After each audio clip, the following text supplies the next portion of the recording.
Hello friends, आज हम start करने वाले हैं यूनिट नंबर 7 जो कि हमारी personality, motivation, emotion, stress and coping है।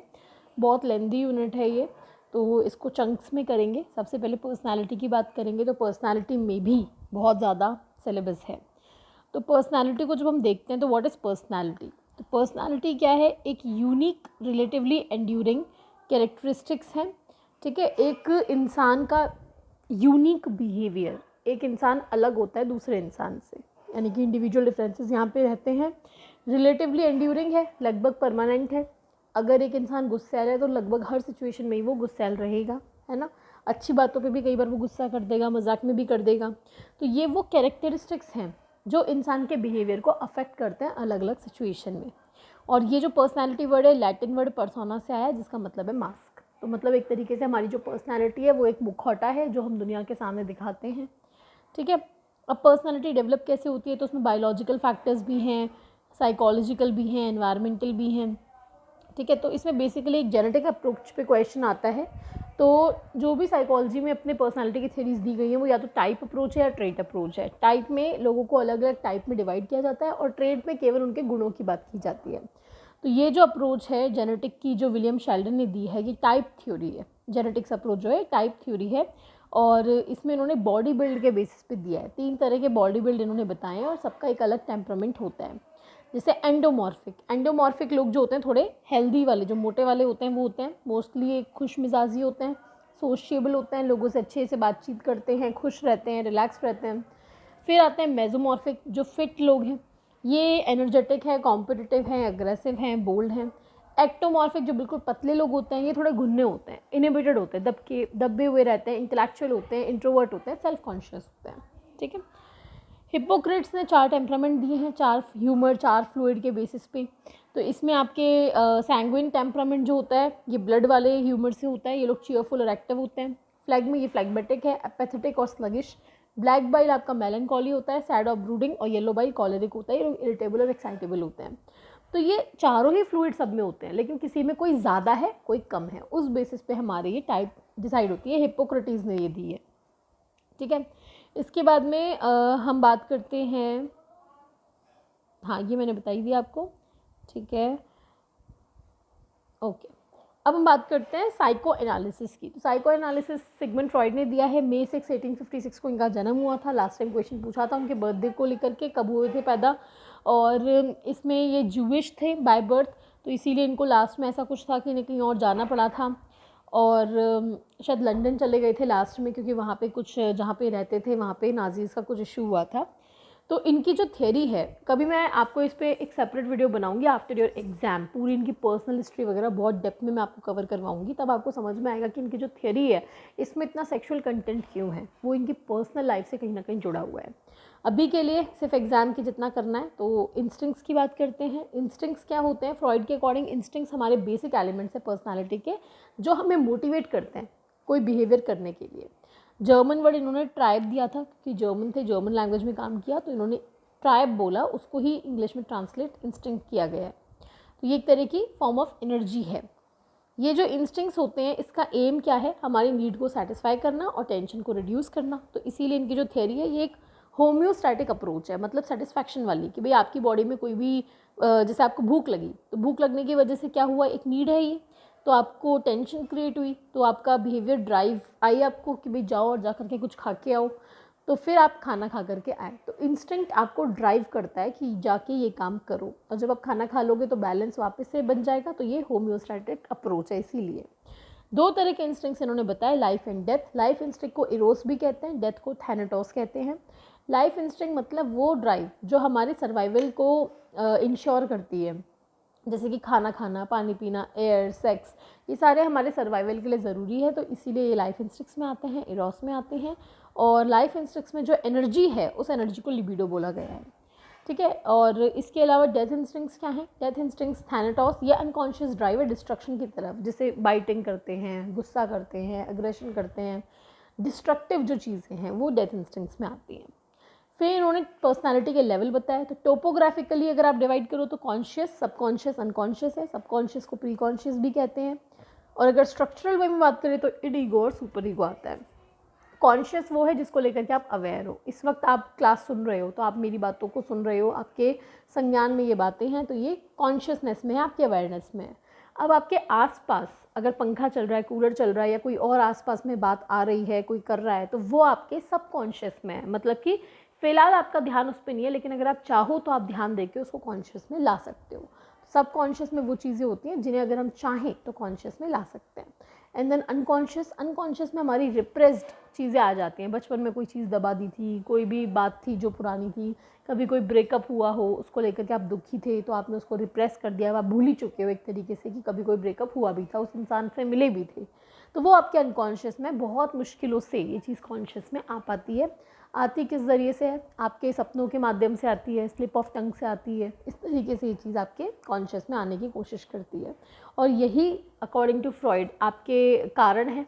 कोई भी प्रॉब्लम होती है, कोई भी डिसऑर्डर होता है, उसका कारण ये अनकॉन्शियस ही है। आपने जो चीज़ दबा दी, रिप्रेस कर दी, वो चीज़ ही आपकी लाइफ को आगे गवर्न करती है, प्रॉब्लम क्रिएट करती है। स्ट्रक्चर ऑफ पर्सनालिटी में इड, ईगो, सुपर ईगो आता है। इड क्या है? जब आप पैदा होते हो उस वक्त आपके अंदर इड ही होता है, यही आपका सोर्स ऑफ साइकिक एनर्जी है। ये प्लेजर प्रिंसिपल पे वर्क करता है, इननेट है। प्लेजर प्रिंसिपल पे मतलब इसको तुरंत सेटिस्फैक्शन ऑफ नीड चाहिए। बच्चा जो पैदा होता है उसे तुरंत दूध पीना है तो पीना ही है, नहीं दोगे, नहीं पिलाओगे तो वो रोएगा, गला फाड़ फाड़ के रोएगा, वो बर्दाश्त नहीं कर सकता डिले, उसे तुरंत सेटिस्फैक्शन चाहिए अपनी नीड का। और ये अपनी नीड को सेटिस्फाई कैसे करता है? रिफ्लेक्स एक्शंस के थ्रू या खुद इमेजिन करके, फैंटेसीज के थ्रू। इसे प्राइमरी प्रोसेस थॉट बोला गया, जिसमें बच्चा इमेजिन करता है कि हाँ वो दूध पी रहा है और थम्स अप करता रहता है। देन ईगो कुछ समय बाद डेवलप होता है, रैशनल एस्पेक्ट है। ये क्या करता है? ये हमारे इंस्टिंक्ट्स को डायरेक्ट करता है, कंट्रोल करता है, और ये रियलिटी प्रिंसिपल पे वर्क करता है। तो ये जो रियलिटी प्रिंसिपल पे वर्क करता है, ये देखता है कि हाँ ठीक है, मुझे अपनी नीड तो सेटिस्फाई करनी है, लेकिन इस तरीके से नहीं करनी जिससे प्रॉब्लम क्रिएट हो। ठीक है, जैसे अगर एक बच्चा मुझे याद है एनसीईआरटी में कोई आइसक्रीम वाला एग्जाम्पल हुआ करता था कि बच्चा अपनी मम्मी के साथ गया है मार्केट और उसको आइसक्रीम दिख गई तो उसको आइसक्रीम खानी है। अगर वो बच्चा ज़िद करे मुझे तो अब भी इसी वक्त आइसक्रीम खानी है, भले ही मम्मी बोले भाई मेरे पास पर्स नहीं है, मैं घर पे ले जा करके दोबारा ला करके दे दूंगी, पर वो नहीं मानेगा, मुझे तो अभी चाहिए। तो मतलब उस बच्चे में इड है, वो समझ नहीं पा रहा, उसको इमीडिएट ग्रेटिफिकेशन ऑफ नीड चाहिए। लेकिन ईगो जिस बच्चे में होगा वो उस चीज़ को समझेगा कि मम्मी के पास अभी पर्स नहीं है, वो बोलेगा ठीक है मम्मी कोई बात नहीं, बाद में ले देना। तो ये होता है ईगो। ये एक तरीके से मॉनिटर है, ये आपको गवर्न करता है और ये सेकेंडरी प्रोसेस थॉट पे वर्क करता है। ये इड और सुपर ईगो के बीच का ब्रिज है, दोनों को कनेक्ट करता है। सुपर ईगो लगभग 5-6 साल में आप में डेवलप होता है। मॉरल एस्पेक्ट है, ये मॉरल वैल्यूज़ वाला है, मॉरल प्रिंसिपल पे वर्क करता है। हमारे पेरेंट्स, सोसाइटी और जो आसपास के लोग हैं वो जब जो भी रूल्स हमें सिखाते हैं कि आपको ऐसे बिहेव करना है, ऐसे नहीं करना, वो चीज़ हमारे सुपर ईगो में बन जाती है। जिस चीज़ के लिए हमें तारीफ़ मिलती है, जैसे आप सुबह उठे, आपने उठ के मम्मी डैडी को गुड मॉर्निंग बोला तो वो आपको तारीफ़ करते हैं कि very good, you are a good boy, तो वो चीज़ हमारे आ जाती है ईगो आइडियल में। जिस चीज़ की हमारी तारीफ़ की जाती है वो ईगो आइडियल में आती है। और जिस चीज़ के लिए पनिश किया जाता है, आपने सपोज़ कीजिए होमवर्क नहीं किया और पेरेंट्स ने डांटा, तो वो आपके कंसाइंस का हिस्सा बन जाती है। तो सुपर ईगो में 2 चीज़ें आती हैं, ईगो आइडियल और कंसाइंस। दोनों मॉरल वैल्यूज़ ही हैं हमारी, पर बनने का तरीका अलग है। जिन चीज़ों को करने पे तारीफ़ मिली वो ईगो आइडियल में बनती हैं, जिन चीज़ों को करने पे डांट मिली वो कॉन्साइंस में बनती है। तो इससे बच्चों का मॉरल वैल्यू का एक स्ट्रक्चर क्रिएट होता है, सुपर ईगो। और बच्चे जो हैं जब पेरेंट्स नहीं होते उस वक्त भी वो इस सुपर ईगो के तहत ही वर्क करते हैं। उन्हें पता है कि स्ट्रेंजर से मम्मी पापा ने चीज़ें लेने को मना किया है, तो अगर कोई ऑफ़र करेगा तो वो मना करेंगे कि नहीं। इड होगा तो वो बोलेगा तुरंत ले लो। ईगो बीच का मॉनिटर है, वो सोचेगा ठीक है मैं परमिशन लेके लेता हूँ पेरेंट्स से, और सुपर ईगो बोलेगा नहीं लेना क्योंकि पेरेंट्स ने साफ मना किया है। तो इस तरीके से तीनों चीज़ें गवर्न करती हैं हमारे बिहेवियर को। एक बुक लिखी है फ्रॉइड ने, इंटरप्रिटेशन ऑफ ड्रीम, 1900 में पब्लिश हुई थी, ये भी इंपॉर्टेंट है। ये इनका आइसबर्ग है जिसमें इन्होंने बताया सबसे ज़्यादा देखिए अनकॉन्शियस जो है वो सबसे ज़्यादा है, प्री कॉन्शियस थोड़ा सा है और कॉन्शियस और थोड़ा सा है। ठीक है, सुपर ईगो जो है ये पूरा आपका ऊपर से लेकर नीचे तक है, इड पूरा आपका ये अनकॉन्शियस की तरफ है और ईगो आपका दोनों में आ जाता है। देन हम बात करते हैं एंजाइटी की। तो एंजाइटी क्या है? हमारी ईगो का थ्रेट है। एंजाइटी को इन्होंने ऑब्जेक्टलेस फियर बोला है, बिना किसी ऑब्जेक्ट के आप डर रहे हो, पॉइंटलेस है डरना। 3 तरह की एंजाइटी बताई, रियलिटी, न्यूरोटिक और मॉरल। रियलिटी एंजाइटी का मतलब ये ऑब्जेक्टिव एंजाइटी है, इसमें आप उस चीज़ से डर रहे हो जो एक्चुअल में एग्जिस्ट करती है। जैसे कि आप आग से डर रहे हो पर इस वक्त आग लगी हुई नहीं है, ठीक है, इस वक्त आग नहीं लगी हुई पर आपको बस आग से डर लगता है ना। आपको तूफान से डर लगता है, अर्थक्वेक से डर लगता है, इन चीज़ों से डर लगता है जो एक्चुअल में पॉसिबल तो है बट इस समय वो नहीं है। इस समय अर्थक्वेक नहीं आ रहा पर फिर भी आप डरते हो, वो है reality anxiety. Then neurotic anxiety, या अनकॉन्शियस फियर है, आपको डर लगता है कि अगर मैंने इड वाला बिहेवियर शो कर दिया तो मुझे डांट पड़ेगी, मार पड़ेगी, तो यह अनकॉन्शियस फियर है। ठीक है, कि अगर इड वाला बिहेवियर शो कर दिया, अपन ने जिद कर ली, रोड पे फैल गए कि भाई अभी दिलाओ आइसक्रीम, तो उसका डर है हमें, वो न्यूरोटिक एंजाइटी है। ये होती है conflict between id and ego की वजह से। मन तो कर रहा है रोड पे फैल जाए, अभी आइसक्रीम चाहिए, लेकिन ईगो बोल रहा है नहीं भाई तेरी डांट पड़ेगी, समझ बात को। तो उसकी वजह से जो उत्पन्न होता है कॉन्फ्लिक्ट, वो होता है न्यूरोटिक एंजाइटी। फिर आता है मॉरल एंजाइटी, ये इड और सुपर ईगो के बीच में तनातनी की वजह से आता है। तो ये तीनों आपको याद रखना है, और कौन किसकी वजह से आता है ये याद रखना है। Neurotic is due to id and ego, moral is due to id and superego. ठीक है, दोनों में इड आएगा। डिफेंस मैकेनिज्म मैं आपको करवा चुकी हूँ, मैं इस चीज़ को दोबारा रिपीट नहीं कर पाऊंगी क्योंकि बहुत समय लग जाएगा। इसका मैं जो वीडियो है वो क्रैश कोर्स वाली प्लेलिस्ट में डाल दूंगी, तो आप इसको अलग से देख लीजिएगा, और ये बहुत इंपॉर्टेंट है, इसको छोड़ना मत, ये एग्जाम में आता है। साइकोसेक्सुअल स्टेजेस, ये भी मैं आपको करवा चुकी हूँ, ये मैं आपको डेवलपमेंटल वाली यूनिट में करवा चुकी हूँ, तो इसको आप वहाँ से कवर करें, ये भी इंपॉर्टेंट है, छोड़ नहीं सकते आप, ये पूरा आपको करना है, बहुत इंपॉर्टेंट टॉपिक है ये दोनों ही, इन पे काफ़ी क्वेश्चंस जो हैं वो आते हैं। ठीक है, असेसमेंट कैसे आप असेस करोगे, तो ये चीज़ मैं आपको काउंसलिंग वाले में करवा चुकी हूँ, बट चलो मैं ये शॉर्ट में बता देती हूँ। फ्री एसोसिएशन में क्या होता है, फ्री एसोसिएशन उन्होंने ब्रूअर से कहीं ना कहीं सीखा था। इसमें इन्होंने बोला कि जो भी मन में आता है वो सारी बात बोल दो, तो ऐसे करके आपका अनकॉन्शियस वाली जो प्रॉब्लम है वो भी सामने आ जाएगी। यहाँ पे कई बार क्लाइंट जो है रेजिस्टेंस शो करता है, वो ब्लॉकेज कर देता है। कैथारसिस इन्होंने बताया, ड्रीम एनालिसिस बताया, ट्रांसफरेंस, काउंटर ट्रांसफरेंस, ये सारी बातें जो है क्लिनिकल वाली जो थी हमारी काउंसलिंग वाली यूनिट 9 में ही, वहाँ पे हम कर चुके, थेरेपीज़ वाली यूनिट में। अच्छा, अब इसमें और क्या बातें याद रखनी है, तो बात ये याद रखो कि डिटर्मिनिस्टिक थियरी है, मतलब कि इन्होंने पास्ट की बात करी है, इन्होंने बोला पास्ट हमारे प्रेजेंट और फ्यूचर को जज करता है, तो ये थियरी जो है डिटर्मिनिस्टिक है। नेचर नर्चर में ये बीच की रास्ता अपना लिए कि भाई ना नेचर ना नर्चर, बीच का है, मतलब दोनों ही है, थोड़ा थोड़ा इन्फ्लुएंस दोनों का है। एक क्वेश्चन इस पर आता है, source aim impetus object arrange करो सीक्वेंस में, फ्रॉइड का ही दिया हुआ है, सोर्स एम इम्पीटस ऑब्जेक्ट, जिस चीज़ से प्रॉब्लम हो रही है वो सोर्स, एम क्या है उस चीज़ को सेटिस्फाई करना, इम्पीटस उसको करने के लिए जो आप ड्राइव करते हो, और ऑब्जेक्ट उस चीज़ को जब आप कर लेते हो। तो इस तरीके से ही आपको सीक्वेंस में चारों चीज़ें याद रखनी है।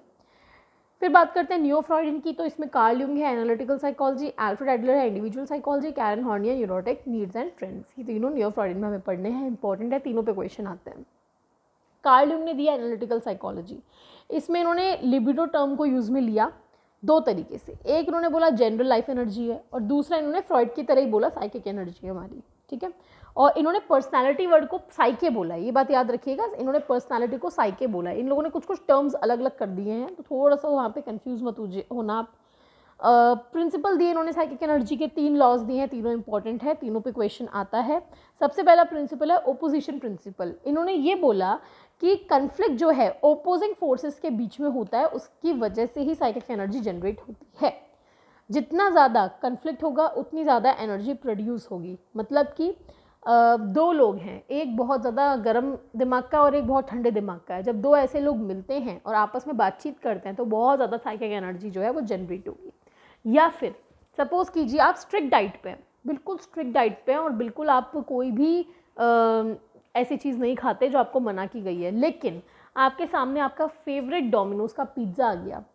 अब क्या होगा, डोमिनोज़ का फेवरेट पिज़्ज़ा है आपका, आप उसको बिल्कुल नहीं छोड़ सकते, आपको खाना ही है, और सपोज़ करो मिल भी फ्री में रहा है, पैसे भी खर्च नहीं हो रहे, सामने आ ही गया, बॉक्स आपके सामने खुला हुआ रखा है, गरम गरम पिज़्ज़ा रखा है तैयार बिल्कुल। अब क्या करें, डाइटिंग पे स्ट्रिक्ट, साफ मना किया आपके जिम ट्रेनर ने कि भाई एक भी स्लाइस नहीं खा सकते पिज़्ज़ा की, और सामने रखा है, तो ऐसे केस में दोनों चीज़ें बिल्कुल ऑपोजिट हो गई, तो यहाँ पे बहुत ज़्यादा साइकिक एनर्जी जो है आपकी प्रोड्यूस होगी, बहुत ज़्यादा कन्फ्लिक्ट होगा, जितना ज़्यादा कन्फ्लिक्ट होगा उतनी ज़्यादा एनर्जी जो है वो यहाँ पे प्रोड्यूस होगी। दूसरा प्रिंसिपल है इक्विवेलेंस प्रिंसिपल। ये बोलता है आपने law of conservation of energy पढ़ा था क्लास 9 में, चैप्टर जो था आपका वर्क एंड एनर्जी वाला, उसमें आपने पढ़ा था, वो बोलता था कि energy can neither be created nor be destroyed.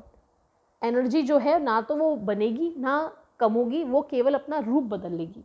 तो वैसे ही यहाँ पे इक्विवेलेंस प्रिंसिपल भी यही कहता है कि हमारी जो एनर्जी है वो हमारी पर्सनालिटी में रीडिस्ट्रीब्यूट हो जाएगी, ट्रांसफ़र हो जाएगी। अगर सपोज़ कीजिए पहले आप अपने बॉयफ्रेंड के साथ या गर्लफ्रेंड के साथ बहुत समय बिताते थे, आप अपनी एनर्जी वहाँ लगाते थे टाइम स्पेंड करने में, तो अब आप क्या करोगे, ब्रेकअप के बाद आप उस एनर्जी को कहीं और लगाओगे, है ना। आप क्या करोगे, गार्डनिंग करोगे, म्यूज़िक सुनोगे, डांसिंग करोगे, या जिम ज्वाइन करोगे, जो भी आप करोगे, पढ़ाई करोगे, तो वो चीज़ है। एग्ज़ाम से पहले, जब एग्ज़ाम नहीं होता, नॉर्मल डेज चल रहे होते हैं, आप कॉलेज जाते हो, तब आप क्या करते हो, भाई खेलते कूदते हो, दोस्तों से भी मिलते हो, हर तरह का एन्जॉयमेंट करते हो।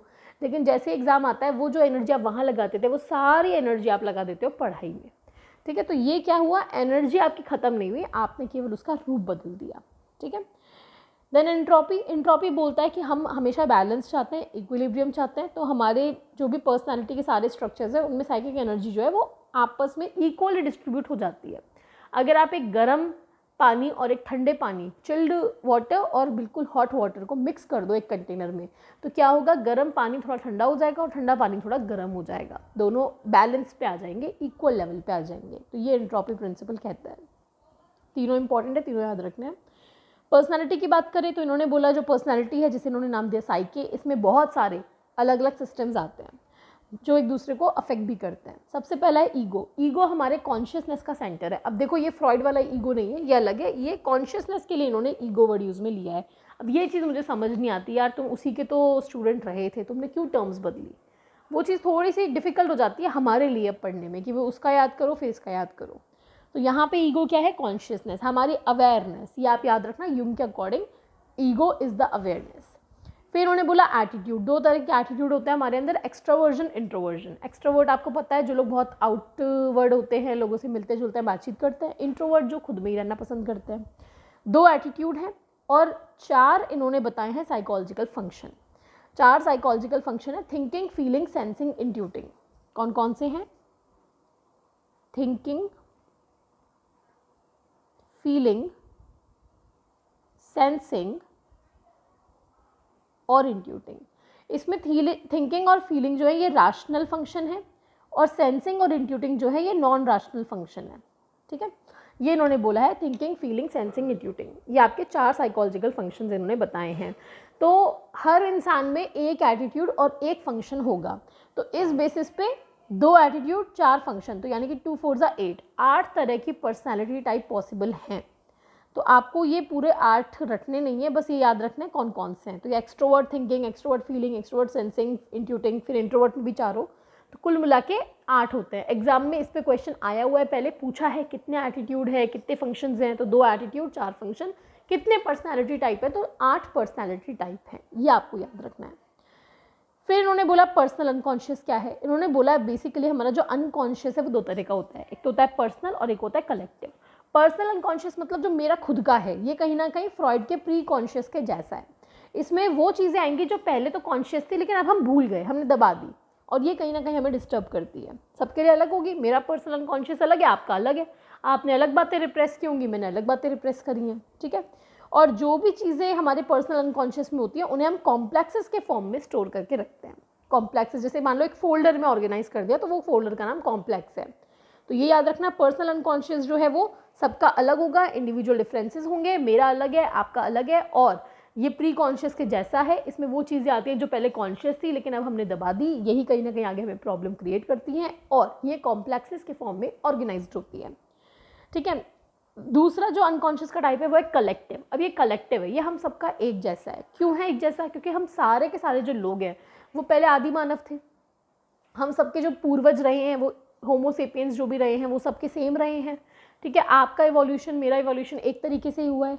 तो हमारे जो ह्यूमन और प्री ह्यूमन स्पीशीज़ के एक्सपीरियंसेस रहे हैं, मानव बनने से पहले के और मानव बनने के बाद के जो भी एक्सपीरियंसेस हैं, कि कैसे हमने अपने हाथों का इस्तेमाल किया, नाखूनों का इस्तेमाल कुरचने के लिए किया, पैरों का इस्तेमाल चलने के लिए किया, वो हम सबका जो है वो सेम है, हम सब ने इनहेरिट किया है। तो ये हमारे साइकी का डीपेस्ट लेवल है, सबसे डीप है। इसको आप पहुंच पाओ बहुत मुश्किल है, बहुत मुश्किल से आप पहुंच पाओगे, इसमें नहीं पहुंच सकते। और ये सबके लिए सेम है, सेम स्पीशीज़ के लोगों के लिए सेम है, सारे ह्यूमन के लिए सेम है, सारे डॉग्स के लिए सेम है, सारे कैट्स के लिए सेम है। तो एक स्पीशी के लोगों के लिए सेम है। इसमें ऑर्गेनाइज कैसे करोगे? इसमें आर्कीटाइप्स के फॉर्म में ऑर्गेनाइज करोगे, जैसे प्रीमॉर्डियल इमेजेस भी बोलते हैं। ठीक है, इसमें ये यूनिवर्सल एक्सपीरियंसेस है जिन्हें हम आर्कीटाइप्स के फॉर्म में स्टोर करके रखते हैं। अब क्वेश्चन आर्कीटाइप्स पे भी आता है। आर्कीटाइप्स कौन कौन से हैं? बहुत सारे होते हैं। आप जैसे इसमें मेन याद करेंगे तो पर्सोना, पर्सोना मतलब पब्लिक फेस। आज आपके सामने मेरा जो फेस मैं बना के रखती हूँ, जो मैं आपके सामने खुद को प्रेजेंट करती हूँ, वो है मेरा पर्सोना। ऑब्वियसली मैं आपके सामने एज अ टीचर प्रेजेंट होती हूँ, और मेरे घर में मैं सबसे यंगेस्ट चाइल्ड हूँ, तो मेरा वहाँ पे एक अलग ही रूप होता है। ठीक है, वहाँ पे मैं सबसे ज़्यादा नोटोरियस हूँ, यहाँ पे मैं बहुत ज़्यादा स्टूडियस हूँ। तो यानी कि पर्सोना, आप क्या करते हो, दुनिया के सामने अपना फेस अलग अलग दिखाते हो। कॉलेज में अलग फेस होता है आपका, दोस्तों के साथ अलग फेस होता है, घर में अलग फेस होता है, दैट इज़ योर पर्सोना। एनिमस मतलब हर औरत में एक मैस्कुलिन एस्पेक्ट होता है, मैस्कुलिन इन द सेंस जो एक ताकत वाला जिसे हम कहते हैं, ठीक है, जो रौद्र रूप होता है। तो फीमेल में जो मैस्कुलिन एस्पेक्ट है उसे हम एनिमस कहते हैं। इसे ऐसे याद रखना, मस मैस्कुलिन। तो मैस्कुलिन वाला किस में है, फीमेल में है। वैसे ही आदमियों के अंदर भी एक कोमलता होती है, एक इमोशन वाला पार्ट होता है, उसे हम कहते हैं एनिमा। तो मेल में जो फेमिनिन एस्पेक्ट है उसे हम एनिमा कहते हैं। बच्चे इसमें उल्टा कर देते हैं, तो ये बात याद रखना, मस मतलब मैस्कुलिन। अब आप बाकी कर लोगे फिर। देन शैडो हमारी पर्सनैलिटी का डार्क साइड है। इसमें प्रिमिटिव एनिमल इंस्टिक्ट्स आते हैं, ठीक है, जानवर वाली फीलिंग जो हमें डिस्ट्रॉय करने के लिए बोलती है, मर्डर, सुइसाइड, ये सब करने के लिए बोलती है। देन सेल्फ, युंग ये कहते हैं कि ये जो सेल्फ है ये हमारी पूरी पर्सनैलिटी का इंटीग्रेशन है, हमें हार्मनी में रखता है ये, ठीक है। और ये देखो, ये यिन यांग सिंबल है, जिसमें ये ब्लैक वाला पोर्शन फीमेल का बताया है। तो फीमेल में ज़रा सा वाइट डॉट है, ये एनिमस है, और वाइट मेल है, इसमें ये ज़रा सा ब्लैक वाला डॉट एनिमा है। पर्सनालिटी डेवलप कैसे होती है, तो इसकी स्टेजेस काम की नहीं, एग्जाम में क्वेश्चन नहीं आता। बस ये याद रखना, मिड लाइफ क्राइसिस युंग ने बताया। इन्होंने बोला लगभग आधी उम्र बीतने के बाद हमें मिड लाइफ क्राइसिस होता है, हमें लगता है अब तक हमने किया ही क्या है, हम जो करना चाहते थे वो तो हमने किया ही नहीं। तो लगभग लोग आधी ही लाइफ जीने के बाद अपना कैरियर वगैरह स्विच कर देते हैं, है ना, पर्वत पे चले जाते हैं, आध्यात्मिक बन जाते हैं, या जो करना चाहते हैं वो एक्चुअल में करने लगते हैं। कुछ लोग अपने जो अगर घर वालों ने शादी ज़बरदस्ती कराई थी तो वो उस शादी को भी छोड़ करके चले जाते हैं। तो मिड लाइफ क्राइसिस जो है वो यहाँ पे होता है। Assessment, word association test, projective technique जो है वो इन्होंने दिया है। जो भी पहला वर्ड आपके माइंड में आए वो दो, वो बताओ। सिम्टम एनालिसिस कैथारसिस के जैसा है ये, ड्रीम एनालिसिस भी ये करवाते थे। और MBTI, मायर्स ब्रिग टाइप इंडिकेटर, ये जो इन्होंने 8 पर्सनालिटी टाइप बताए हैं उस पर बेस्ड मायर्स और ब्रिग्स ने बनाया है। बनाया इन्होंने नहीं है, बट बेस्ड इनके ही टाइप्स पे है वो, ठीक है। देन आपका आता है एल्फ्रेड एडलर का इंडिविजुअल साइकोलॉजी। इंडिविजुअल साइकोलॉजी मतलब इन्होंने हर इंडिविजुअल पे फोकस किया। अब जैसे मैंने आपसे कहा कि हर साइकोलॉजिस्ट अपनी जो भी थियरी देता है वो अपने पर्सनल लाइफ की वजह से इन्फ्लुएंस होकर देता है। तो अभी मैं आपको शॉर्ट में करा रही हूँ, बाद में मैं सारे साइकोलॉजिस्ट का ये जो भी अपने पर्सनालिटी की थियरीज हैं इन सबकी आपको हिस्ट्री, लाइफ की जो हिस्ट्री, पर्सनल हिस्ट्री, वो ज़रूर मैं कवर करवाऊँगी आफ्टर योर एग्जाम, ठीक है। अभी के लिए केवल क्रैश कोर्स में जल्दी जल्दी फ्री करना है। तो अभी ये याद रखें, इंडिविजुअल साइकोलॉजी दी है इन्होंने, बोला हर इंडिविजुअल जो है वो यूनिक होता है, तुम अलग हो मैं अलग हूँ, ठीक है। अनकॉन्शियस वगैरह की इन्होंने बात नहीं करी। इन्होंने ये बोला कि हम सबके अंदर एक इन्फीरियोरिटी की फीलिंग होती है and that is normal. Inferior feel करना नॉर्मल है। क्यों फील करते हैं इन्फीरियर? हाइट छोटी है, नाक टेढ़ी है, नाक मोटी है, दिखने में सुंदर नहीं है, ऐसी चीज़ों की वजह से हम इन्फीरियर खुद को फील करते हैं, ठीक है।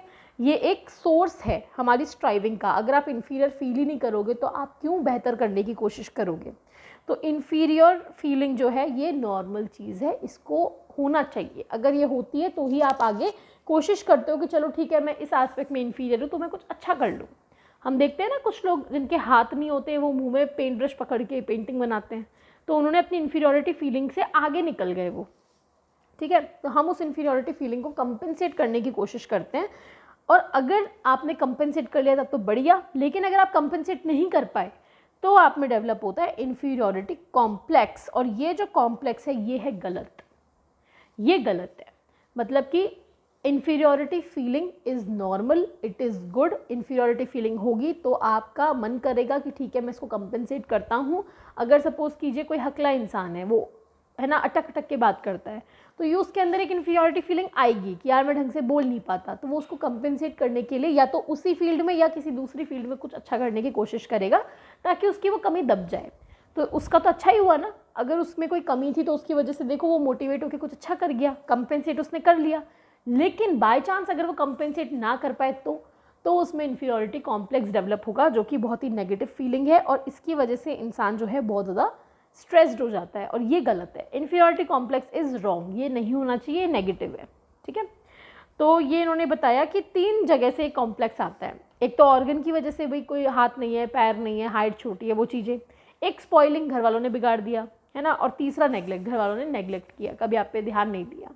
3 रीज़न से ये आपके अंदर आता है, ये आपको याद रखना है। अब एक इन्होंने कंसेप्ट दिया, स्ट्राइविंग फॉर सुपीरियोरिटी या परफेक्शन। हम चाहते हैं कि हम परफेक्ट बने, ठीक है, हम अपना आपको कंप्लीट करना चाहते हैं, सब कुछ पा लेना चाहते हैं, तो वो स्ट्राइविंग फॉर सुपीरियोरिटी है।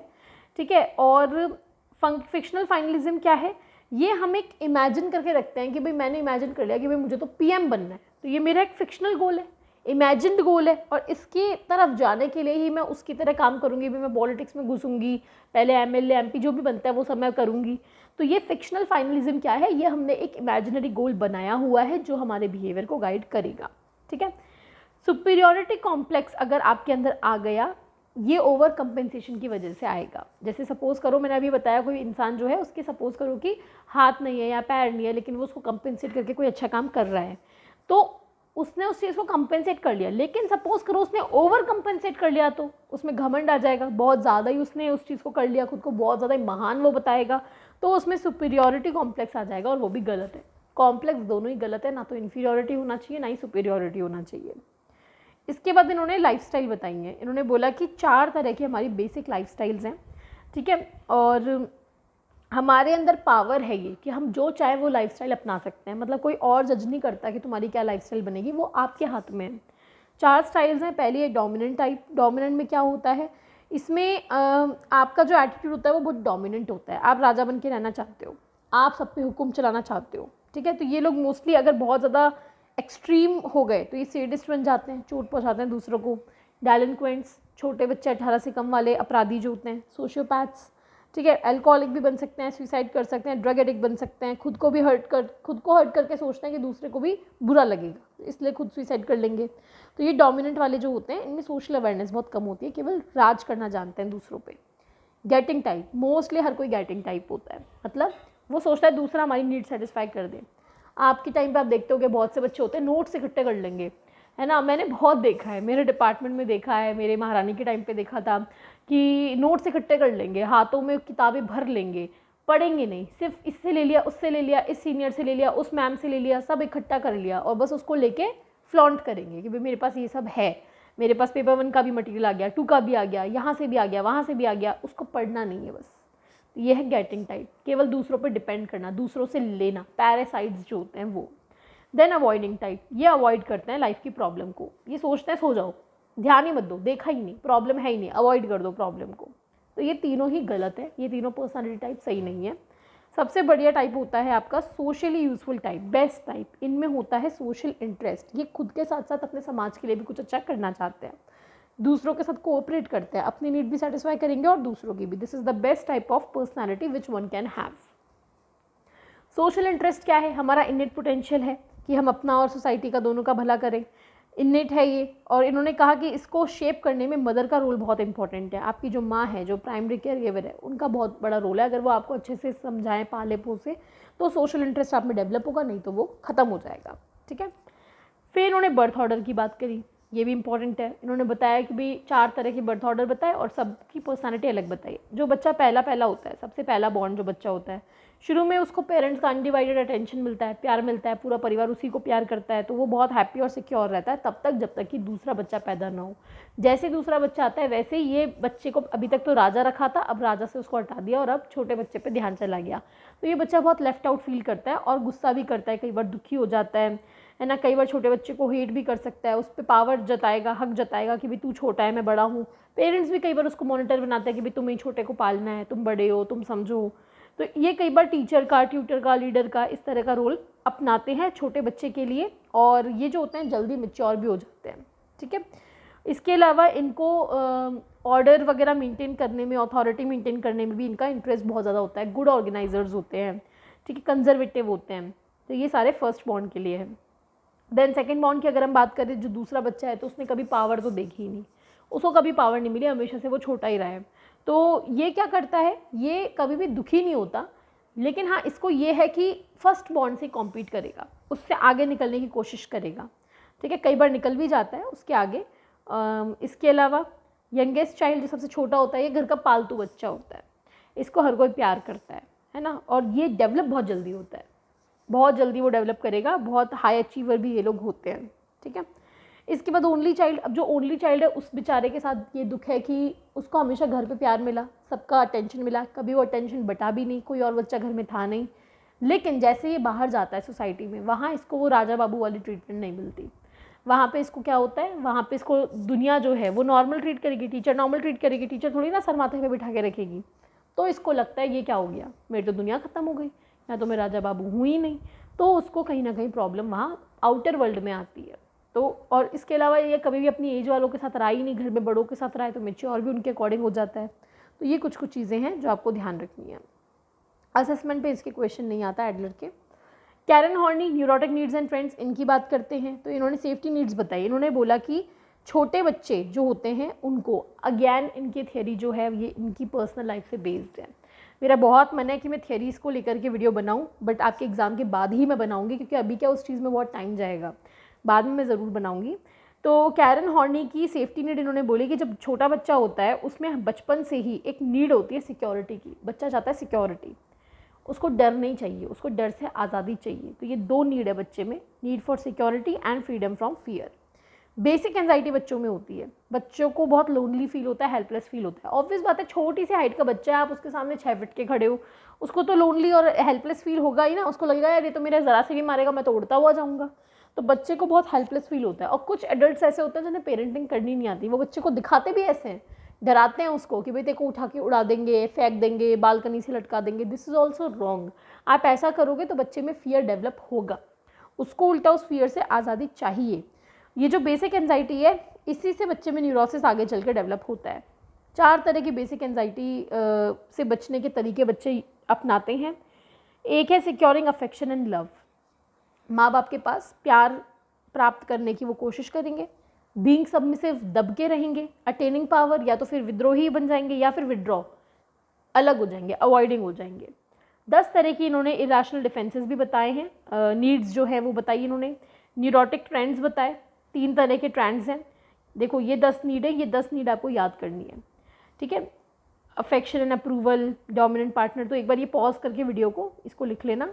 और ट्रेंड मतलब क्या करता है वो, तो या तो वो लोगों की तरफ जाएगा, लोगों की तरफ जाएगा मतलब कंप्लायंट पर्सनालिटी टाइप है, वो उनसे अफेक्शन अप्रूवल चाहेगा और एक डोमिनेंट पार्टनर को अपना लेगा कि भाई तुम मेरे ऊपर डोमिनेंट बन के रहो, मैं तुम्हारे आगे झुक के रहूँगा। दूसरा है अगेंस्ट द पीपल, लोगों से विपरीत चले जाएंगे, ये लोग बहुत अग्रेसिव रहेंगे, इनको power, exploitation, Prestige, admiration, achievement, ये सब चाहिए। लास्ट है moving away from the people, लोगों से दूर चले जाना, डिटैच पर्सनैलिटी, ये लोग सेल्फ सफिशिएंट बन जाते हैं, परफेक्ट बन जाते हैं, नैरो लिमिट्स टू लाइफ। तो ये आपको याद करना है। इन्होंने बोला कि न्यूरोटिक ट्रेंड्स के बीच में अगर इनकम्पैटिबिलिटी होती है तो कन्फ्लिक्ट जो है वो इमर्ज होता है। आइडियलाइज सेल्फ इमेज क्या है, लोग क्या है एक सेल्फ इमेज को आइडियलाइज पिक्चर बना लेते हैं कि भाई मुझे ऐसा बनना है। और न्यूरोटिक्स के लिए जो ये इमेज होती है ये बहुत ही इनफ्लेक्सिबल और अनरियलिस्टिक होती है। आज आप सपोज करो जस्ट पास हो रहे हो मास्टर्स में और आप उम्मीद करो कि मैं तो प्रोफेसर बनूंगा, तो यार आप तो एलिजिबल ही नहीं हो, आप तो जस्ट पास हो रहे हो, आप नेट का एग्जाम ही नहीं दे सकते, मिनिमम ही नहीं ला पा रहे आप। तो ऐसे में आप में न्यूरोसिस डेवलप होगा। तो जो न्यूरोटिक्स होते हैं उनकी सेल्फ इमेज बहुत अनरियलिस्टिक होती है, इनफ्लेक्सिबल होती है, लेकिन जो नॉर्मल पर्सन है उसकी फ्लेक्सिबल होती है, रियलिस्टिक होती है, अपने हिसाब से ही वो करता है।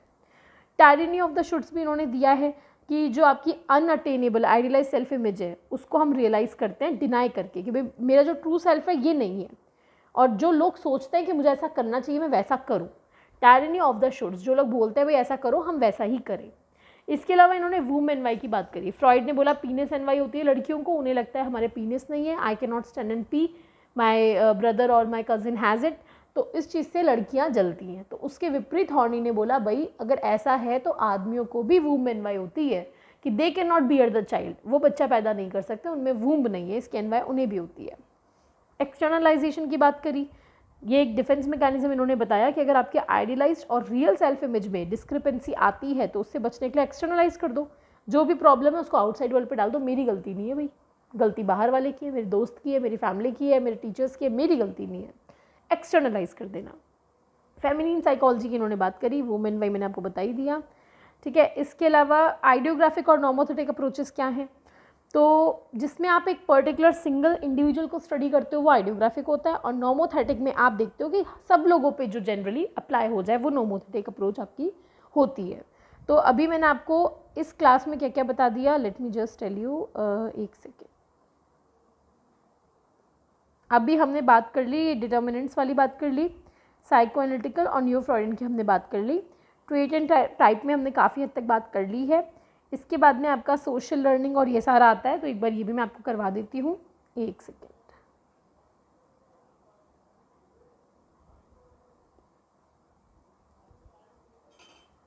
ओके, सोशल लर्निंग थियरी की हम बात करते हैं। तो ये एल्बर्ट बंड्यूरा ने दी है। Modelling theory, social learning theory, observational learning, आप देख करके सीखते हो। विसेरियस रीइंफोर्समेंट, आपको रीइंफोर्समेंट मिले ज़रूरी नहीं है। अगर आपने देखा कि दूसरे को रीइंफोर्समेंट मिला, जैसे सपोज करो आपके दोस्त को जेआरएफ क्लियर हो गया, आपको नहीं मिला वो रीइंफोर्समेंट, लेकिन आपने उसको देखा कि उसको मिला है, तो फिर उससे आप भी मोटिवेट होकर मेहनत करोगे और जेआरएफ लाने की कोशिश करोगे। ठीक है। मॉडलिंग, दूसरों को देख के हम अपना व्यवहार बदलते हैं। इसमें तीनों चीज़ें मैटर करती हैं। मॉडल की कैरेक्टरिस्टिक्स, जिनको आप पसंद करते हो, जो आपके जैसे हैं, उनकी बात जल्दी फॉलो करोगे। एज में और सेक्स में आपके जैसे हैं तो फॉलो करोगे। उसका स्टेटस हाई स्टेटस का बंदा है तो उसकी बात जल्दी मानोगे। बिहेवियर कैसा वो दिखा रहा है, अगर बहुत कॉम्प्लेक्स दिखा रहा है तो आप जल्दी से नहीं इमिटेट कर पाओगे, थोड़ा सिंपल है तो आप कर लोगे। साइज़ एंड वेट भी मैटर करता है। आपका खुद का कैरेक्टरिस्टिक क्या है, तो अगर आप मेच्योर हो तो आप कर पाओगे, बहुत छोटे बच्चे हो तो आप नहीं कर पाओगे।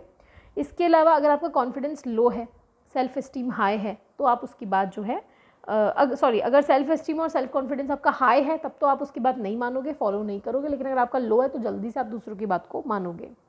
रिवॉर्ड, अगर रिवॉर्ड आपके काम का है, अच्छा खासा है, अच्छा अमाउंट है, तो आप उस चीज़ को फॉलो करोगे। ये क्वेश्चन आता है सिक्वेंस में बहुत बार। प्रोसेस ऑफ ऑब्जर्वेशनल लर्निंग, ठीक है। तो ये होता है अटेंशन, रिटेंशन, प्रोडक्शन, इंसेंटिव या मोटिवेशन। इसको और दूसरे तरीके से अटेंशन, रिटेंशन, प्रोडक्शन, मोटिवेशन, या फिर अटेंशन, मेमोरी, इमिटेशन, रिवॉर्ड या इंसेंटिव, इस तरीके से बहुत तरीके से आता है। जब आप पीवाईक्यू की बुक लेकर के याद करोगे उसमें आपको ये मिलेंगे, अलग अलग तरीके से आते हैं। ये क्या कहना चाह रहा है, ये कहना चाह रहा है कि आप ऑब्जर्वेशनल लर्निंग करते कैसे हो। सबसे पहले अटेंशन, अगर आपने ध्यान ही नहीं दिया दूसरा कर क्या रहा है तो आप कैसे करोगे। ठीक है, जैसे आपके सामने कोई डांस कर रहा है तो वो डांस के स्टेप्स पे अगर आप फोकस ही नहीं करोगे, अटेंशन ही नहीं दोगे, तो आप उसको फॉलो नहीं कर सकते। फिर रिटेंशन, आपको याद भी तो उसने किया क्या था, आप भूल गए तो वो चीज़ आप नहीं कर सकते। फिर प्रोडक्शन, आपको प्रोडक्शन करना आना चाहिए। सपोज करो आपके हाथ ही नहीं है, पैर ही नहीं है, तो आप डांस कैसे करोगे। देन इंसेंटिव और मोटिवेशन, इसमें क्या होता है कि वो बिहेवियर करने के लिए आपको रिवॉर्ड क्या मिल रहा है। If you are getting enough reward for doing that तो ही आप करोगे। अगर वो करके आपको कोई रिवॉर्ड नहीं मिल रहा तो आप उस चीज़ को नहीं करोगे। ये 4 स्टेजेस हैं जो सिक्वेंस में ही चलेंगी, आपको याद रखना है। देन सेल्फ रीइंफोर्समेंट, कई बार आप खुद को खुद रीइंफोर्स करते हो। इसके अलावा self efficacy, self concept, self esteem, ये तीनों टर्म्स क्लियर होनी चाहिए क्या होता है। सेल्फ कंसेप्ट का मतलब है our viewpoint about our self, हम खुद के बारे में क्या सोचते हैं, वो सेल्फ कंसेप्ट है। सेल्फ एफिकेसी, हम खुद की एफिशिएंसी के बारे में क्या सोचते हैं कि मैं ये काम कर सकता हूँ या नहीं कर सकता। और सेल्फ एस्टीम मतलब हमारा खुद को लेकर के जजमेंट, हाउ आई एम, मैं किस तरह का इंसान हूँ। ठीक है, तो सेल्फ एफिकेसी के रिगार्डिंग चीज़ें कहाँ से मिलती है, ये खैर इतना इंपॉर्टेंट नहीं है, इसको छोड़ सकते हैं। इंटरेक्शनिस्ट पर्सपेक्टिव, तो ये बेंड्यूरा ने बोला है, ये ट्राइंगल इन्होंने दिया है, मैं आपको पहले करवा चुकी हूँ। ट्रायडिक है ये अप्रोच रेसिप्रोकल डिटर्मिनिज्म का, बिहेवियर, पर्सन और एनवायरनमेंट। ठीक है, ये 3 चीज़ इन्होंने यहाँ पे बताई है। बिहेवियर, पर्सन और एनवायरनमेंट आपस में इंटरैक्ट करते हैं। देन एरिक एरिक्सन की आइडेंटिटी थियरी, एरिक एरिक्सन ने फ्रॉइड की थियरी को इलैबोरेट किया है कहीं ना कहीं। इन्होंने इसको मैं करवा चुकी हूँ आपको, ये 8 स्टेजेस वाला मॉडल है, ये मैं आपको पहले करवा चुकी हूँ, मैं दोबारा नहीं करवाऊँगी, या वहाँ से देखिएगा, ये पूरा करवाया है आपको मैंने। ओके फाइन, ये आपका एरिक एरिक्सन जो है ये भी कंप्लीट हो गया। इसके बाद आपका आता है ट्रेट एंड टाइप, इसमें देखते हैं क्या क्या बचता है हमारा। इसमें कटैल का मैं करवा चुकी, वो मैं दोबारा नहीं कराऊंगी। एल्पोर्ट की हम बात करते हैं, तो एल्पोर्ट जो है इन्होंने क्या बताया है, इन्होंने ट्रेट थियरी दी है। 2 तरह के ट्रेट बताए, एक होता है इंडिविजुअल, एक होता है कॉमन। इंडिविजुअल का बाद में नाम बदल के कर दिया पर्सनल डिस्पोजिशन, मतलब ये सबका अलग होगा। कॉमन ट्रेट का नाम बाद में कर दिया ट्रेट, ये सब में कॉमन है। ठीक है, तो ट्रेट जो है इंडिविजुअल और कॉमन है। इंडिविजुअल का नाम पर्सनल डिस्पोजिशन कर दिया, ये यूनिक है। कॉमन का नाम ट्रेट कर दिया, ये यूनिवर्सल है।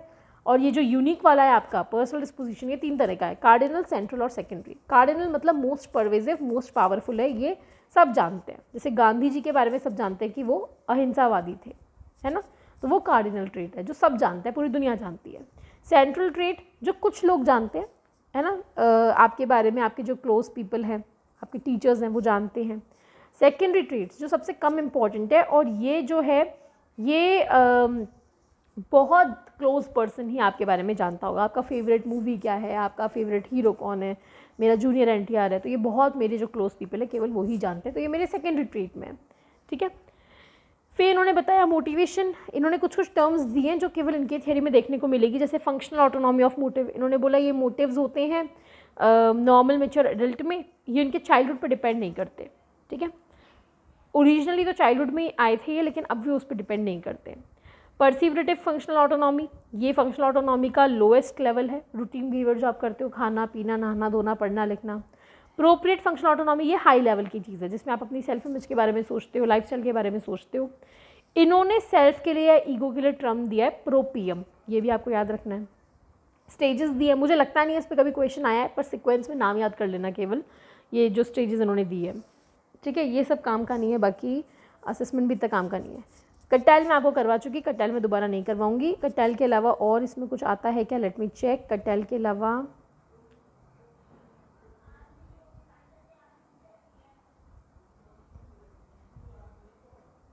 हाँ, कटैल के अलावा आपका EPQ इसमें आ जाता है, आइजेंक वाला जो है।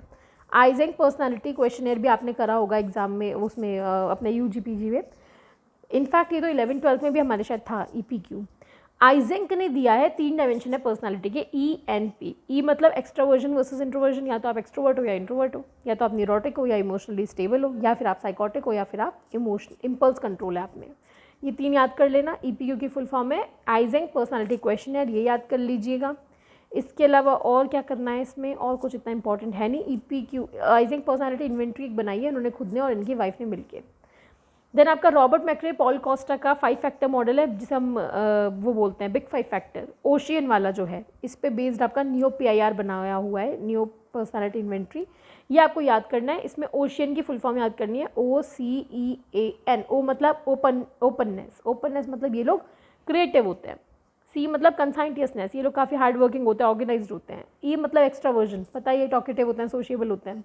A मतलब एग्रीएबलनेस, दूसरों की बात मान जाते हैं। N मतलब न्यूरोटिक, जो वरिड इनसिक्योर नर्वस लोग होते हैं वो, ठीक है। ये आपको याद करना है फुल फॉर्म के साथ। इसके बाद हेक्सागो, हेक्सागो जो है 6 फैक्टर मॉडल है, ये एस्टन और किबन ली ने दिया। अभी तक नहीं पूछा, पूछ ले तो है, तो ये हेक्सागो की केवल फुल फॉर्म याद कर लेना। इसमें हेक्सागो है ऑनेस्टी, इमोशनैलिटी, एक्स मतलब एक्स्ट्रावर्जन के लिए वो, एग्रीएबलनेस, कंसाइंटियसनेस, ओपननेस टू एक्सपीरियंस। तो मतलब काफ़ी हद तक उसके जैसा ही है, कुछ कुछ चीज़ें चेंज है, तो वो आप याद कर देना।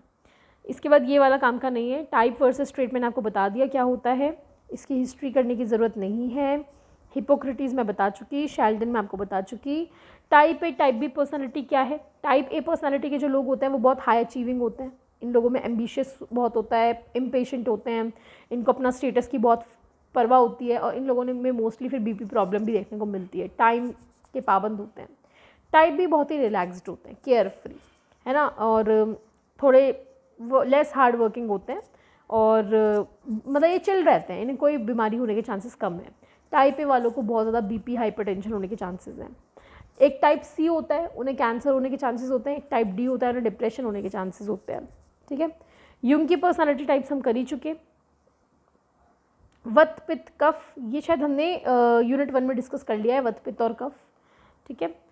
टाइप A टाइप B ये मेयर फ्राइडमैन ने दिया है, ये कार्डियोलॉजिस्ट थे। इन्होंने देखा कि भाई इनकी क्लिनिक में जब लोग आते थे तो जो लोग सोफ़े के कोनों पे बैठते थे वो मोस्टली सोफ़े फाड़ देते थे, क्योंकि उन्हें एंजाइटी रहती थी, वो वेट नहीं कर पाते थे, है ना, शेड्यूल उनके टाइम का, अपॉइंटमेंट का, तो वो चीज़ इन्होंने देखी। इसके बेसिस पे टाइप A टाइप B इन्होंने दिया। टाइप C मैंने बताया ये लोग इंट्रोवर्ट होते हैं, अंदर दबा लेते हैं चीज़ों को, स्ट्रेस को अंदर दबा लेते हैं, इसलिए इनको कैंसर होने के चांसेस ज़्यादा हैं। टाइप D जो होते हैं वो रूटीन फॉलो करते हैं, ऑर्डर फॉलो करते हैं। सुजैन कोबासा ने हार्डी पर्सनालिटी टाइप भी बताया है। हार्डी पर्सनालिटी मतलब वो लोग जिन्हें किसी चीज़ का फ़र्क नहीं पड़ता, बेटी भाग गई पर फिर भी कोई फ़र्क नहीं पड़ रहा, कोई अटैक नहीं आया, कुछ नहीं आया, नॉर्मल है ना। हार्डी पर्सनालिटी, फेल हो गए, सब बर्बाद हो गया, सब जल गया, बर्बाद हो गया, फिर भी उन्हें कोई फ़र्क नहीं पड़ रहा, तो वो हार्डी पर्सनालिटी है। इनमें 3 C's होते हैं, कमिटमेंट, कंट्रोल, चैलेंज, ठीक है। इसीलिए इन कमिटमेंट, कंट्रोल और चैलेंज की वजह से ही वो लोग काफ़ी स्ट्रेसफुल सिचुएशन में भी टॉलरेंट रहते हैं। ये आपको याद रखना है, सुजैन कोबासा ने ये दिया है, ठीक है। इसके अलावा और कुछ रहता है क्या, एक बार देख लेते हैं। आई थिंक 4th जो है आपकी, हाँ ये रहता है लास्ट। इसके बाद आई थिंक आपकी पर्सनालिटी जो है वो कंप्लीट हो जाएगी। कैरे ने दिया है पर्सनल कंस्ट्रक्ट थियरी। इन्होंने बोला लाइफ एक कंस्ट्रक्ट है, एक हाइपोथेसिस इन्होंने दी। कंस्ट्रक्ट बाइपोलर होता है, डाइकोटोमस होते हैं, या तो आप शॉर्ट हो या आप टॉल हो, या आप ऑनेस्ट हो या आप डिसऑनेस्ट हो, एक्सट्रीम की बात करी इन्होंने।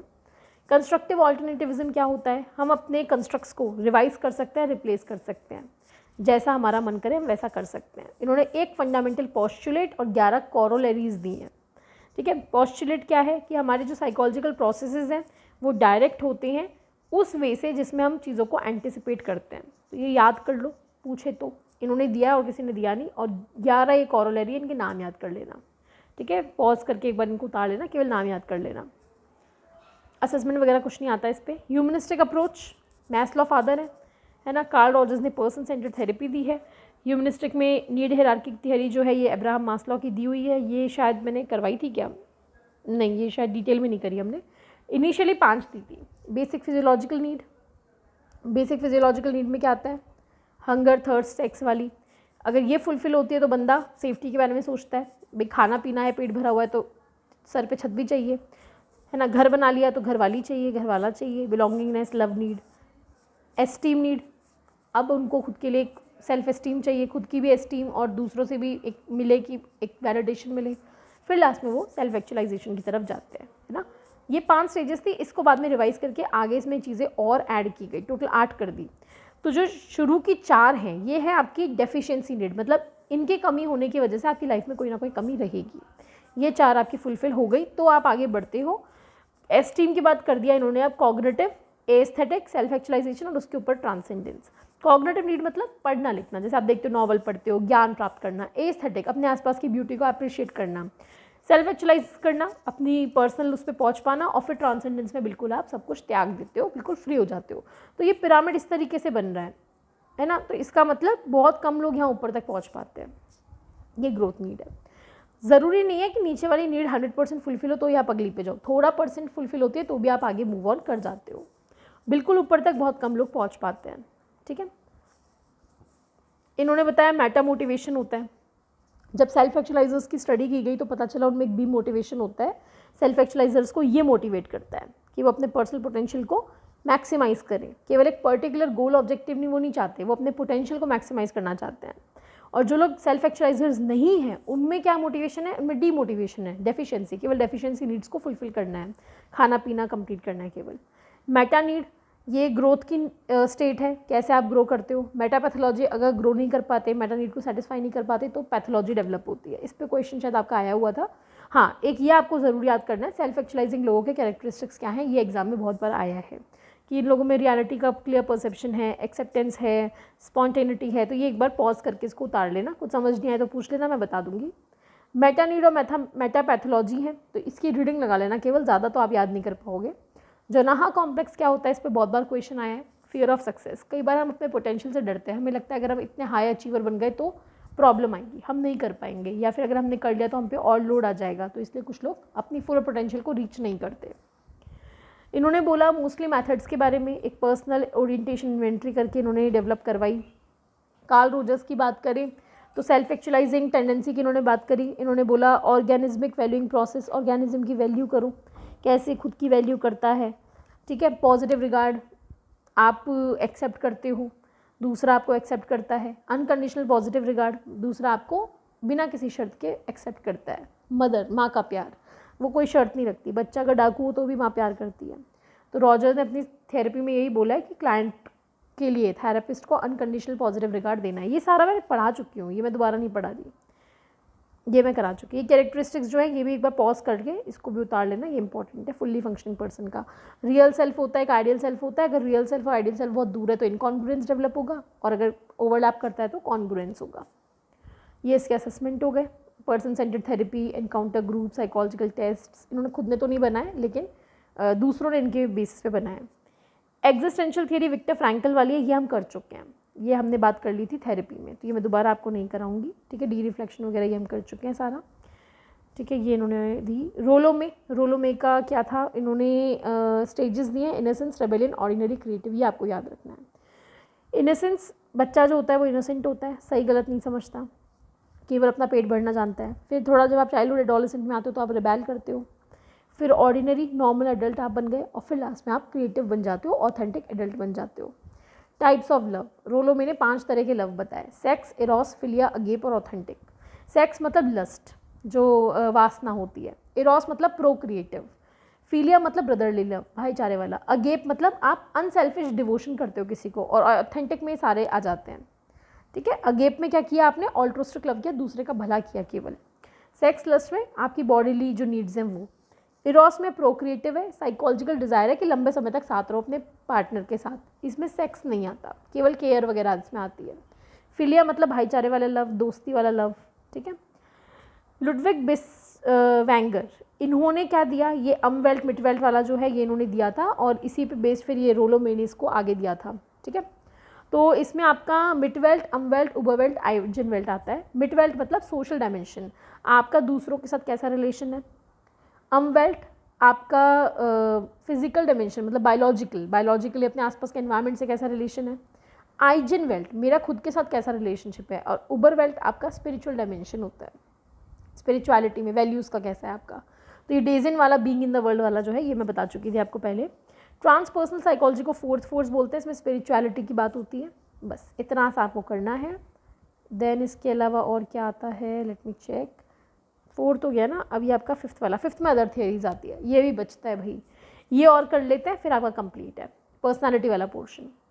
जूलियन रॉटर ने लोकस ऑफ कंट्रोल दिया है। लोकस ऑफ कंट्रोल मतलब कंट्रोल किसके हाथ में, आपके जीवन का, या तो आपके खुद के हाथ में या आप सोचते हो दूसरे के हाथ में। अगर आपको लगता है मेरे खुद के हाथ में तो मतलब आपका लोकस ऑफ कंट्रोल इंटरनल है, ठीक है, कि भाई मेरी इच्छा है इसलिए मैं एग्जाम दे रहा हूँ।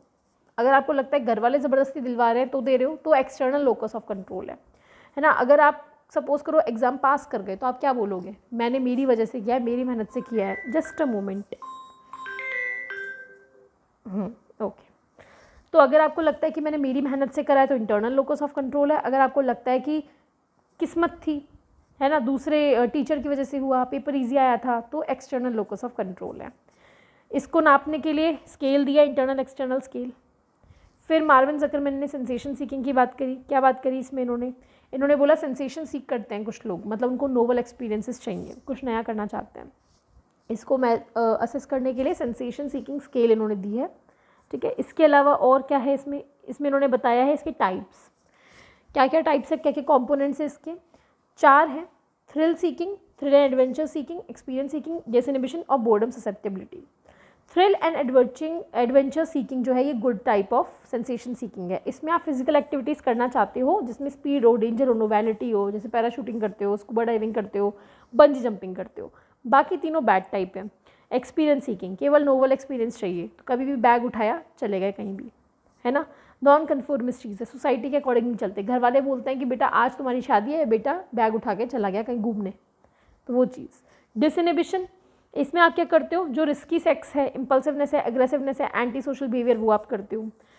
बोर्डम ससेप्टेबिलिटी, आपको लगता है रिपीटेटिव रोज़ रूटीन वर्क चल रहा है, ये नहीं करना, तो आपने त्याग दिया। ऑफिस जाना था, ऑफिस छोड़ के भाग गए, बोर्डम ससेप्टेबिलिटी। ये तीनों बैड टाइप है, ठीक है। मार्टिन सेलिगमैन ने लर्नड हेल्पलेसनेस दिया है, ऑप्टिमिस्टिक पेसिमिस्टिक एक्सप्लेनेटरी स्टाइल दी है। लर्नड हेल्पलेसनेस क्या होता है, बार बार जब हमें फेलियर मिलती है तो हम लर्न कर लेते हैं कि भाई हम तो फेल ही होंगे और हम आगे गिव अप कर देते हैं। कई बार एग्जाम्स में, मैथ्स में ऐसा होता है, बच्चे मैथ्स करते हैं, नहीं आता क्वेश्चन, तो फिर वो गिव अप कर देते हैं। आगे इजी क्वेश्चन हो तो भी उनसे नहीं होता, करते ही नहीं है, ट्राई नहीं करते, ठीक है। तो हमारे इन्होंने ऑप्टिमिस्टिक पेसिमिस्टिक 2 तरह की एक्सप्लेनेटरी स्टाइल भी बताए हैं। इन्होंने डॉग के साथ एक्सपेरिमेंट किया था। वो एक्सपेरिमेंट अगर आपको याद नहीं हो तो मैं एक बार आपको बता देती हूँ कैसे किया था एक्सपेरिमेंट। उन्होंने बोला कि एक डॉग था, मतलब ये पैवलोव से इन्फ्लुएंस थे, पैवलोव के क्लासिकल कंडीशनिंग से इन्फ्लुएंस थे। उसी एक्सपेरिमेंट को कहीं ना कहीं रिपीट करना चाहते थे। तो एक केज लिया ग्लास का, इसमें बाहर निकलने का कोई रास्ता नहीं था। इसमें डॉग को रखा, एक्सपेरिमेंटल ग्रुप का डॉग है। बाहर एक बेल बजते ही यहाँ पे शॉक आता, माइल्ड शॉक। तो शॉक की वजह से डॉग इधर उधर भागता, बाहर निकलने की कोशिश करता, पर वो नहीं निकल पाता। बहुत बार ऐसा किया, बेल बजते ही शॉक देते, तो बेल जो है वो आपका क्या बन गया, वो बन गया CS, शॉक बन गया UCS, और वो भागने का ट्राई करता, वो उसका रिस्पॉन्स। अब वो बार बार ट्राई कर रहा, लेकिन जब भी उसको सफलता नहीं मिल रही, कभी भी नहीं मिल रही, तो ऐसे में वो लर्न कर गया भाई मैं तो हूँ हेल्पलेस। अब दोबारा क्या किया, इस केज में एक दूसरा कंट्रोल ग्रुप का डॉग भी डाल दिया। ये एक्सपेरिमेंटल ग्रुप का था, कंट्रोल ग्रुप वाले के साथ कभी ऐसा नहीं किया गया कि भाई बेल बजाई और शॉक दिया हो। और अब यहाँ पे एक छोटा सा हर्डल लगा दिया, मतलब कि अगर वो चाहे तो कूद के इस तरफ जा सकता है ना। अब रास्ता बना दिया भाग के जाने का। बेल बजा के शॉक दिया, शॉक आते कंट्रोल ग्रुप का तो भाग गया कूद करके। एक्सपेरिमेंटल ग्रुप का जो डॉग था वो वहीं बैठ गया मायूस सा और कांपने लग गया बेल बजते, उसे पता अब शॉक आएगा, वो कांपने लग गया, बैठ गया, पहले ठिठुरने लग गया। उसने देखा कंट्रोल ग्रुप का भाग गया, फिर भी नहीं भाग रहा, क्यों? क्योंकि उसने लर्न कर लिया कि मैं तो हेल्पलेस हूँ, मैं तो जा ही नहीं सकता। ये एक्सपेरिमेंट था। क्वेश्चन आता है आपके ऑप्टिमिस्टिक पेसिमिस्टिक पे। 3 टर्म है, समझो इसको। इंटरनल ग्लोबल स्टेबल, इंटरनल मतलब मैं मेरी मर्ज़ी से कर रहा हूँ। ग्लोबल मतलब हमेशा ही हर एस्पेक्ट में ही ऐसा होता है। स्टेबल मतलब हमेशा ऐसा होगा। सपोज़ कीजिए अगर आप ऑप्टिमिस्टिक हो और आपका JRF हो गया, आपका एग्ज़ाम पास हो गया JRF वाला और आप ऑप्टिमिस्टिक हो, तो ऐसे में आपके साथ कुछ अच्छा हुआ ना, JRF हुआ, तो आप बोलोगे भाई मेरा इंटरनल है, मैंने किया है, मैं पढ़ा था। ग्लोबल, मैं तो हमेशा हर एग्ज़ाम में ही पास होऊंगा। स्टेबल कि मैं हमेशा पास होऊंगा, अगर मैं दोबारा भी JRF का दूंगा मैं दोबारा भी पास होऊंगा। लेकिन अगर आपके साथ कुछ बुरा हुआ तो आप क्या बोलोगे? तो आप बोलोगे मेरी गलती नहीं, पेपर हार्ड आया था। एक्सटर्नल, स्पेसिफिक, केवल इसी पेपर में फेल हुआ हूँ JRF में, बाकी पेपर देखना गेट, सेट, EVGC सब पास करूँगा। अनस्टेबल, केवल इसी बार फेल हुआ हूँ JRF में, अगली बार JRF निकाल लूँगा। टेम्पररी है ये, परमानेंट नहीं है। ऑप्टिमिस्टिक का ये होता है। पैसिमिस्टिक का उल्टा चलेगा। पैसिमिस्टिक के साथ कुछ अच्छा हुआ तो बोलेगा एक्सटर्नल है, पेपर ईजी आया था। स्पेसिफिक है, सिर्फ JRF ही पास हुआ है, देखना बाकी पेपर पास नहीं होंगे। और अनस्टेबल है, इसी बार तुक्के में पास हो गया, दोबारा अगर JRF का एग्जाम दिलाओगे तो मैं पास नहीं हो पाऊंगा। पैसिमिस्टिक ऐसा उल्टा सोचेगा। बैड होगा तो बुरा हुआ तो मेरी वजह से हुआ है, मैं तो हूँ ही नालायक, पढ़ता ही नहीं हूँ, पढ़ कितना ही पढ़ लूँ नहीं हो पाता। ग्लोबल, हमेशा ही ऐसा होता है, सिर्फ इस एग्जाम में नहीं, हर एग्जाम में मैं तो फेल होता हूँ। स्टेबल, सिर्फ आज ही नहीं, अगर 6 महीने बाद पेपर दूंगा तब भी मैं फेल होऊंगा। तो ये ऑप्टिमिस्टिक और पैसिमिस्टिक का कुछ अच्छा और बुरा होता है, तो वो चीज़ इन्होंने बताई है। ये एग्जाम में बहुतों बार पूछा गया है, तो इसको आप लिख ले और याद कर ले अच्छे से, पॉज करके वीडियो को। बस ये आपका कंप्लीट हो गया। इसके अलावा अब आपका पर्सनालिटी में और कुछ करने की ज़रूरत नहीं है, जितना मैंने आपको बताया अगर आपने उतना भी याद कर लिया तो आपके बहुत अच्छे नंबर आ जाएंगे। एक बार देख लेते हैं, कुछ रहा थोड़ी। ट्रेड टाइप हो गया, cognitive, humanistic, existential, transpersonal, Rotter, Seligman. Kohlberg का मैं आपको अलग से करवा चुकी हूँ, क्रैश कोर्स के उसमें देख लेना, मैंने करवा दिया आपको पहले ही, ठीक है। और हमने साथ में एक्सप्लोरेटरी बिहेवियर तो खैर नहीं किया, ये वाला कर लिया हमने, ठीक है, ओके फाइन। यहाँ तक का आप कीजिए, है ना। और कोई डाउट आए तो आप बोलिएगा, मैं आपको बताऊंगी। और हमने विद इन 1 आवर ये पूरी पर्सनालिटी जो है वो बहुत फास्ट वे में कवर कर ली है, तो हो सकता है आपको बार बार वीडियो बैक भी करना पड़े, तो बैक करके देखिएगा। अगर आप इस वीडियो को 2 बार 3 बार देख लेते हो, एक बार नोट्स लिख लेते हो, उसको याद कर लेते हो, तो आपका बढ़िया से पर्सनालिटी पूरा कवर हो जाएगा। मैंने मेन पॉइंट्स सारे आपको करवा दिए हैं, ठीक है। 2-3 चीज़ें ऐसी थी जो मैंने कहा अदर वीडियो में है, तो वो आप वहाँ से करें। जैसे आपका पर्सनालिटी में ये अपने सेलिगमैन नहीं, सॉरी, आपके क्लाइंट सेंटर थेरेपी जो है वो मैंने आपको बोल दी। इसके अलावा मैंने आपको कैटाल की बोल दी, तो वो आपको वहाँ से देखनी है, ठीक है। बाकी कोशिश करते हैं आज शाम तक ही मोटिवेशन का, अगर हो पाए तो मोटिवेशन इमोशन का, नहीं हो पाता है तो कल तो डेफिनेटली करेंगे ही। Okay, all the best, bye bye, take care.